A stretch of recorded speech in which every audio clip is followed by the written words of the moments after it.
तो आज हम लोग इस वीडियो में देखेंगे क्लास 10 मैथ्स चैप्टर नंबर 9 त्रिकोणमिति के कुछ अनुप्रयोग, जिसको हम लोग हाइट एंड डिस्टेंस के नाम से भी जानते हैं। पिछले वीडियो में हमने इसका कॉन्सेप्ट बताया था पूरा। इस वीडियो में हम लोग क्या करेंगे, एक्सरसाइज को सोल्व करेंगे। एनसीईआरटी में जितने भी क्वेश्चन दिए गए हैं सारे को क्या करेंगे, सोल्व करेंगे। हम लोग चलते हैं फर्स्ट नंबर क्वेश्चन पे। ठीक है, फर्स्ट नंबर क्वेश्चन में क्या बोल रहा है कि सर्कस का एक कलाकार है जो एक 20 मीटर लंबी डोरी पर क्या कर रहा है, चढ़ रहा है, जो अच्छी तरह से तनी हुई है और भूमि पर सीधे लगे खंबे के शिखर से बंधा हुआ है। यदि भूमि स्तर के साथ डोर द्वारा बनाया गया कोण 30 डिग्री हो तो खंबे की ऊंचाई ज्ञात कीजिए। ठीक है, ये क्या है, हम लोग का फिगर दिया हुआ है बुक में। ये क्या है, खंभा, और ये क्या है, डोरी 20 मीटर, और ये भूमि के साथ कितना डिग्री का एंगल बना रहा है, 30 डिग्री का। तो हम लोग को फाइंड क्या करना है, खंभा की ऊंचाई। हम लोग मान लेते हैं कि खंभा की ऊंचाई क्या है, h मीटर। ठीक है, माना कि खंभा की ऊंचाई क्या है, h मीटर। माना कि खंभा की ऊंचाई h मीटर है। ठीक है, तो हम लोग को फाइंड क्या करना है, इसी h का वैल्यू यानी खंभा की ऊंचाई फाइंड करना है। तो इसमें हम लोग क्या देख रहे हैं, यहाँ पे एक समकोण त्रिभुज तो बन ही रहा है। एंगल कितना डिग्री का, ये 30 डिग्री यहाँ पे एंगल बन रहा है डोरी के साथ। भूमि के साथ डोरी का एंगल कितना बन रहा है, यहाँ पे क्या है, भूमि के साथ डोरी का एंगल कितना डिग्री का बन रहा है, 30 डिग्री का। तो हम लोग क्या करेंगे, और हम लोग को फाइंड क्या करना है, h। तो जो भी एंगल दिया है उसके ठीक सामने वाला भुजा क्या होगा, लंब। ये हो गया हम लोग का लंब,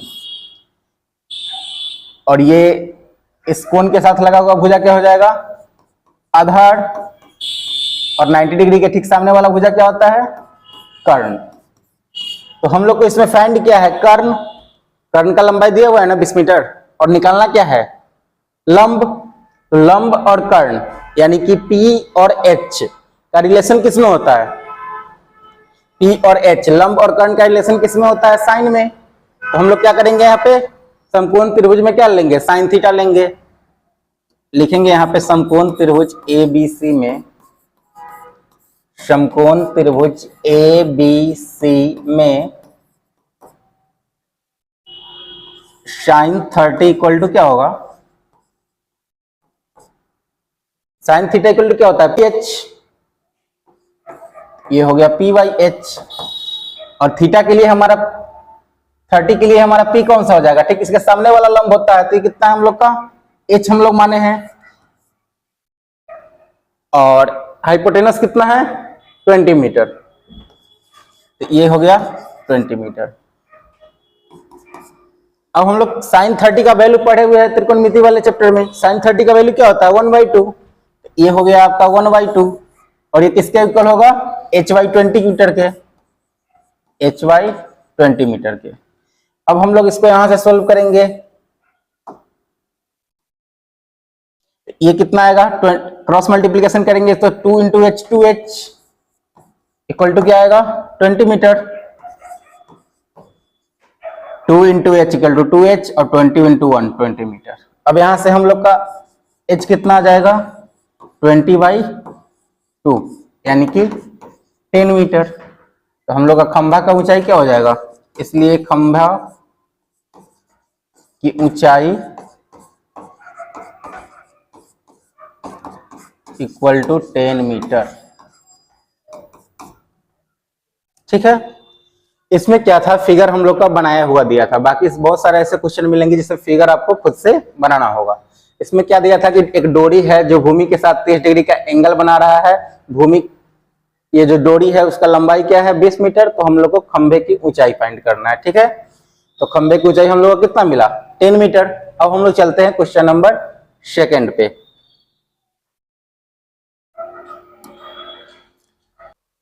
यहाँ सेकेंड नंबर क्वेश्चन क्या बोल रहा है कि आंधी आने से एक पेड़ टूट जाता है और टूटा हुआ भाग इस तरह मुड़ जाता है कि पेड़ का शिखर जमीन को छूने लगता है।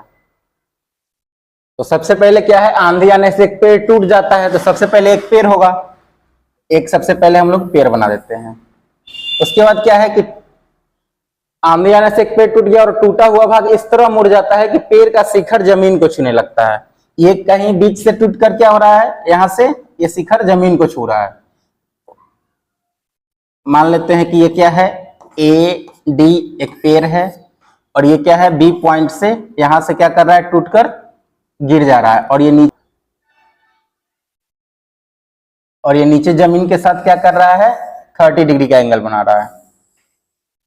ये नीचे जमीन के साथ कितना डिग्री का एंगल बना रहा है, 30 डिग्री के साथ। ये 30 डिग्री का एंगल बनाया। मान लेते हैं ये पॉइंट क्या है, सी है। अब क्या बोल रहा है कि पेड़ के पाद बिंदु की दूरी, जहां पेड़ का शिखर जमीन को छूता है 8 मीटर है। यानी कि पेड़ का जो निचला भाग है यहां से इसका दूरी कितना है, 8 मीटर, जहां पे क्या कर रहा है, पेड़ का शीर्ष भाग जमीन को छू रहा है। तो हम लोग को क्या बोल रहा है कि पेड़ का ऊंचाई ज्ञात करना है। पेड़ का ऊंचाई का मतलब क्या है, हम लोग को पूरा पेड़ का ऊंचाई ज्ञात करना है। यानी पेड़ पूरा कितना हम लोग लिए है, ए से लेके डी तक। ए से डी हमारा पेड़ है जो क्या कर रहा है, बी पॉइंट से टूट कर गिर जा रहा है सी पे। तो ये जो हमारा बीडी होगा, ये जो टूट रहा है, जितना टूटेगा वही तो सी पे जमीन पे आके मिलेगा। तो ये बीडी और बीसी क्या होगा, इक्वल होगा। बीडी क्या होगा, बीडी और बीसी क्या होगा, इक्वल होगा। क्योंकि जो भाग पेड़ का टूट रहा है वही भाग पेड़ पे नीचे आके ग्राउंड पे मिल रहा है। तो बीडी क्या होगा, जितना टूटेगा वही हम लोग को बीसी क्या हो रहा है, आके जमीन को छू रहा है। तो हम लोग को निकालना क्या है, पेड़ की ऊंचाई। यानी कि हम लोग को ए बी फाइंड करना है और बीडी फाइंड करना है। और बीडी किसके इक्वल है, बीसी के। तो हमको एक बार क्या करना होगा, ए बी फाइंड करना होगा और बीसी फाइंड करना होगा।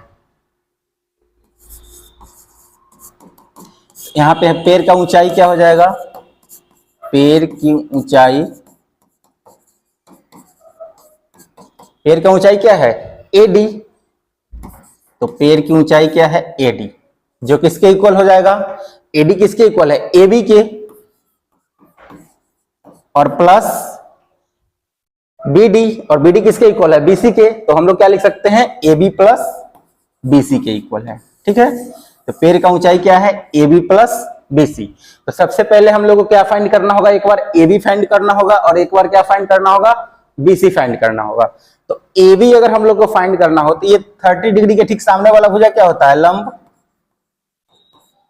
90 डिग्री के ठीक सामने वाला क्या होगा, कर्ण। कर्ण, और ये क्या हो गया हम लोग का, आधार। अब हम लोग को क्या फाइंड करना है, एक बार समकोण त्रिभुज एबीसी में एक बार लंब फाइंड करना है और एक बार कर्ण फाइंड करना है। तो सबसे पहले अगर हम लोग को एबी फाइंड करना है तो लंब और आधार का रिलेशन किस में होता है, tan थीटा में। तो क्या लिखेंगे, tan थीटा इक्वल टू क्या होता है, पी बाई बी, यानी लंब बाई आधार। तो tan थीटा, थीटा यहाँ कितना है 30 डिग्री, तो tan 30 डिग्री कितना होगा, 30 के लिए हमारा लंब कितना है, ए बी, और आधार कितना है 30 के लिए, आधार कितना है 8, और tan 30 का वैल्यू कितना होता है 1/√3। 1/√3 इक्वल टू क्या हो जाएगा, ए बी बाई 8। यहां से हम लोग का ए बी कितना आ जाएगा, ए बी √3 इक्वल टू क्या हो जाएगा 8, और यहां से ए बी कितना आ जाएगा 8/√3। अब ए बी कितना आया हम लोग का 8/√3। इसको क्या कर सकते हैं हम लोग, नीचे डिनोमिनेटर से रूट गायब कर सकते हैं हरों का प्रमेयीकरण करके। तो 8/√3 तो हम लोग क्या कर सकते हैं, प्रमेयीकरण कर सकते हैं। तो √3 से √3 से मल्टीप्लाई कर दिए, 8√3, और बटा में क्या आया √3 इंटू √3 3। ये कितना मिला हम लोग का 8√3/3। ये किसका वैल्यू है, ए बी का। ठीक है, अब हम लोग को ए बी फाइंड कर लिए, लेकिन पेड़ की ऊंचाई क्या है हम लोग का, ए बी के साथ बीसी भी। तो एक बार क्या करेंगे हम लोग, बीसी फाइंड करेंगे। और बीसी क्या है, कर्ण, और दिया क्या है, आधार। तो आधार और कर्ण का रेशियो किसमें होता है, कर्ण में, कौस में। तो एक बार हम लोग क्या करेंगे, cos थीटा इक्वल टू क्या होगा, b/h, और यहाँ पे थीटा कितना है 30 डिग्री। 30 इक्वल टू क्या हो जाएगा, cos 30 के लिए b कितना है 8, और h कितना है हम लोग को फाइंड करना है bc। तो cos 30 का वैल्यू कितना होता है, √3/2 इक्वल टू 8/bc। यहां से हम लोग क्या निकाल सकते हैं, bc इक्वल टू 2 इंटू 8 16 और डिवाइड बाई √3, 16/√3। और इसका हम लोग प्रमेयीकरण करेंगे तो ये कितना आएगा 16/√3 इंटू √3/√3। ये कितना हो जाएगा 16 इंटू √3 और √3 इंटू √3। अब हम लोग को क्या फाइंड करने के लिए बोला था, पेड़ की ऊंचाई। तो पेड़ की ऊंचाई कितना है AB प्लस BC, तो दोनों को जोड़ देंगे। यहाँ पे क्या लिखेंगे, पेड़ की ऊंचाई क्या है AB प्लस BC।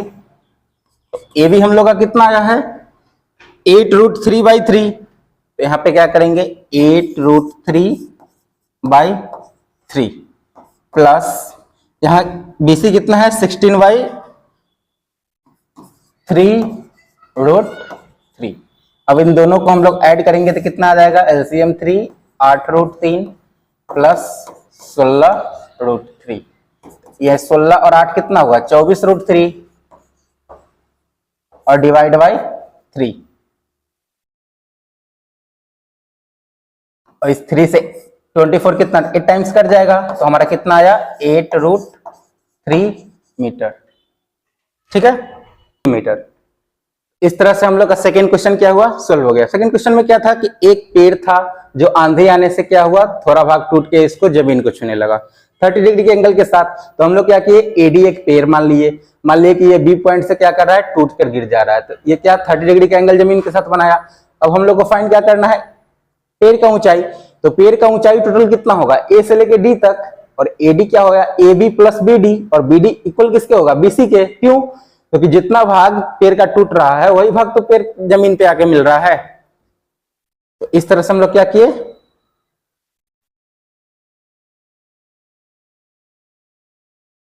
ये क्वेश्चन हमारा सॉल्व हो गया। अब हम लोग चलते हैं क्वेश्चन नंबर 3 पे।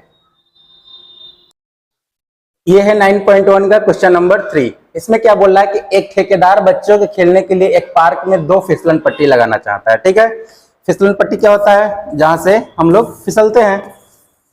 ये एक क्या है, खड़ा है, और यहाँ पे हम लोग जाते हैं और यहाँ से क्या करते हैं, ये फिसलते हैं। ठीक है, वहां पे क्या बोल रहा है कि 5 वर्ष से कम उम्र के बच्चों के लिए वह एक ऐसी फिसलन पट्टी लगाना चाहती है जिसका शिखर 1.5 मीटर की ऊंचाई पे हो। अगर ये फिसलन है, फिसलन पट्टी है, तो ये क्या हो जाएगा इसका शिखर। ये क्या हो जाएगा फिसलन पट्टी का शिखर। चलिए इसको हम लोग एक फिगर से समझते हैं। ठीक है, ये मान लीजिए कि ये क्या है हमारा फिसलन पट्टी, ये हो गया इसका शीर्ष। तो क्वेश्चन में क्या बोल रहा है, 5 वर्ष से कम उम्र के बच्चों के लिए वो एक ऐसी फिसलन पट्टी लगाना चाहती है जिसका शिखर क्या हो 1.5 मीटर की ऊंचाई पे हो। ठीक है, ये जो शिखर है मान लेते हैं ये क्या है फिसलन पट्टी, इसका शिखर ये है, कितना मीटर की ऊंचाई पे है 1.5 मीटर की ऊंचाई पे। ठीक है, उसके बाद क्या बोल रहा है कि और भूमि के साथ 30 डिग्री के कोण पर झुका हुआ है। ये क्या है, फिसलन पट्टी का जो शीर्ष है वो भूमि के साथ 30 डिग्री के कोण पे झुका हुआ है। ये एक फिसलन पट्टी झुका हुआ है भूमि के साथ कितना डिग्री पे 30 डिग्री पे। ठीक है, ये किसके लिए है, 5 वर्ष से कम उम्र के बच्चों के लिए।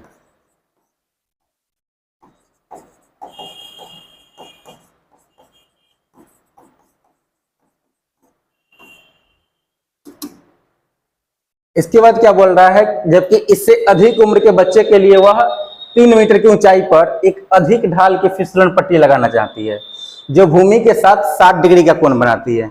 यानी कि एक और फिसलन पट्टी है जो क्या है 5 वर्ष से ज्यादा उम्र के बच्चों के लिए है। ये क्या है 5 वर्ष से ज्यादा उम्र के बच्चों के लिए है, 5 वर्ष से ऊपर के बच्चों के लिए।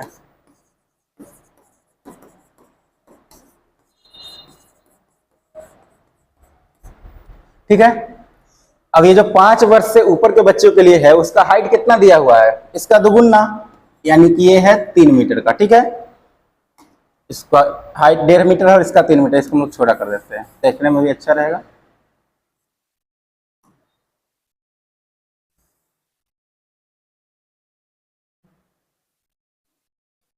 ठीक है। और यहाँ पे इसका ढाल कितना है 60 डिग्री। तो हम लोग को फाइंड क्या करना है, जो भूमि के साथ 60 डिग्री का कोण बनाती है, प्रत्येक स्थिति में फिसलन पट्टी की लंबाई क्या होनी चाहिए। प्रत्येक स्थिति में क्या बोल रहा है, फिसलन पट्टी की लंबाई। ये है क्या, हमारा फिसलन पट्टी इतना ऊंचा है और फिसलन पट्टी का लंबाई क्या होगा, फिसलन पट्टी का लंबाई क्या होगा, यही है फिसलने वाला पट्टी, यही फिसलन पट्टी का लंबाई होगा ना। ये जो लंबाई होगा वही होगा फिसलन पट्टी का लंबाई। और यहाँ पे जो ये फिसलन पट्टी का लंबाई है, ये जो लंबाई है यही क्या होगा, फिसलन पट्टी का लंबाई। यानी मान लेते हैं अगर हम लोग नाम इसका ए रख देते हैं, इसका बी रख देते हैं और इसका सी रख देते हैं, इसका डी रख दिए, इसका ई रख दिए और इसका एफ रख दिए, ठीक है।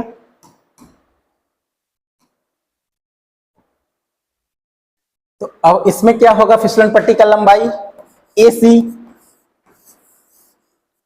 और इसमें फिसलन पट्टी का लंबाई क्या होगा डी एफ। तो हम लोग को क्या फाइंड करना है, एक बार एसी फाइंड करना है और एक बार डीएफ फाइंड करना है। एसी क्या होगा, 5 वर्ष से कम उम्र के बच्चों के लिए जो फिसलन पट्टी का लंबाई है, और डीएफ क्या होगा, जो 5 वर्ष से ऊपर के बच्चों के लिए जो फिसलन पट्टी की लंबाई है। तो हम लोग क्या करते हैं, सबसे पहले इसमें एसी फाइंड करना है और इसमें क्या फाइंड करना है डीएफ।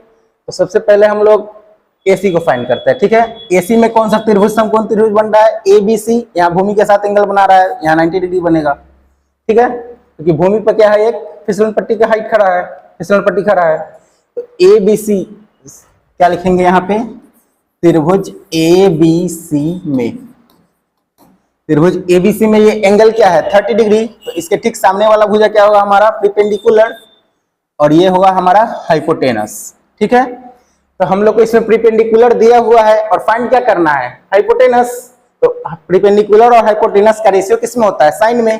तो हम लोग क्या करेंगे, यहाँ से एंगल साइन लेंगे, साइन का एंगल लेंगे। तो साइन 30 इक्वल टू क्या हो जाएगा, 30 के लिए हमारा पी कितना है 1.5, साइन 30 क्या होता है पी बाई एच। तो पी कितना है 1.5 मीटर और एच कितना है एसी। तो साइन 30 का वैल्यू हम लोग का कितना होता है 1/2। तो साइन 30 हम लोग लिखे 1/2।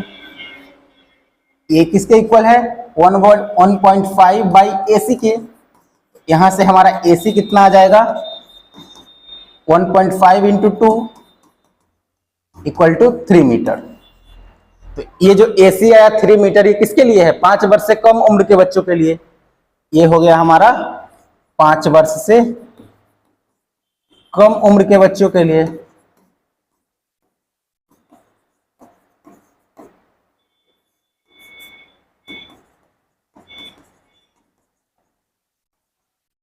तीन मीटर क्या हुआ फिसलन पट्टी की लंबाई 5 वर्ष से कम उम्र के बच्चों के लिए। अब क्या फाइंड करना है डीएफ, यानी कि 5 वर्ष से जो बच्चा बड़ा है उसका जो फिसलन पट्टी है उसका लंबाई क्या है, ठीक है। इसके लिए हम लोग क्या करते हैं, यहाँ पे बनाते हैं। इसमें क्या बोल रहा है, इसमें एंगल 60 डिग्री है और त्रिभुज क्या है डीईएफ। तो त्रिभुज डीईएफ में, और इसमें क्या है 60 डिग्री के ठीक सामने वाला क्या होगा P, और इसमें फाइंड क्या करना है H। तो P और H का रेशियो किसमें होता है साइन में। तो यहां से फिर हम लोग साइन लेंगे। तो साइन 60 इक्वल टू क्या हो जाएगा P बाई H, और साइन 60 के लिए P हमारा कितना है 3 मीटर और H कितना है DF। तो साइन 60 कितना होता है √3/2 इक्वल क्या है 3/DF। यहां से हमारा DF कितना आ जाएगा 6 डिवाइड बाई √3। अब हम लोग क्या कर सकते हैं, DF फाइंड करने के लिए इसका प्रमेयीकरण भी कर सकते हैं। तो DF इक्वल टू क्या है 6/√3, और यहां से हम लोग क्या, ये √3 से क्या कर दिया रेशनलाइजेशन। तो ये क्या इतना आया 6√3 और डिवाइड बाई √3 इंटू √3 3। तो 3 से ये 6 कितना हो जाएगा कैंसल, यानी कि 2 ये कितना हो गया 2√3 मीटर। और ये किसके लिए है 5 वर्ष से ऊपर के बच्चों के लिए। इस तरह से क्या हुआ हमारा क्वेश्चन सॉल्व। सबसे पहले क्या था कि 2 फिसलन पट्टी लगाना चाहता था, जो क्या है छोटे वाला का 1.5 मीटर हाइट था, बड़े वाला का 3 मीटर हाइट था। जो छोटा वाला था वह 30 डिग्री के साथ जमीन से जुड़ा हुआ था और ये 60 डिग्री के साथ जमीन से लगा हुआ है। इसके बाद क्या किया हम लोग, यहाँ से फिसलन पट्टी की लंबाई फाइंड करने के लिए AC फाइंड करना होगा और यहाँ DF फाइंड करना होगा। तो यहाँ AC में क्या हो जाएगा, हम लोग को P दिया हुआ H फाइंड करना है, तो P और H रिलेशन होता है sin 30 में, साइन में। तो sin 30 का वैल्यू हम लोग एंगल 30 था तो लिए, तो sin 30 इक्वल टू क्या होता है 1/2 1.5/AC और AC इक्वल टू क्या हो जाएगा 3 मीटर 5 वर्ष से कम उम्र के बच्चों के लिए फिसलन पट्टी का लंबाई। और DEF में कितना एंगल 60 डिग्री है, तो sin 60 इक्वल टू क्या हो जाएगा √3/2 इक्वल टू 3/DF। और इस तरह से हम लोग का ये कितना आया 6/√3, इसका रेशनलाइजेशन करेंगे तो कितना आएगा 2√3 मीटर। तो ये हो गया हम लोग का क्वेश्चन नंबर 3 सोल्व। अब हम लोग चलते हैं क्वेश्चन नंबर 4 पे।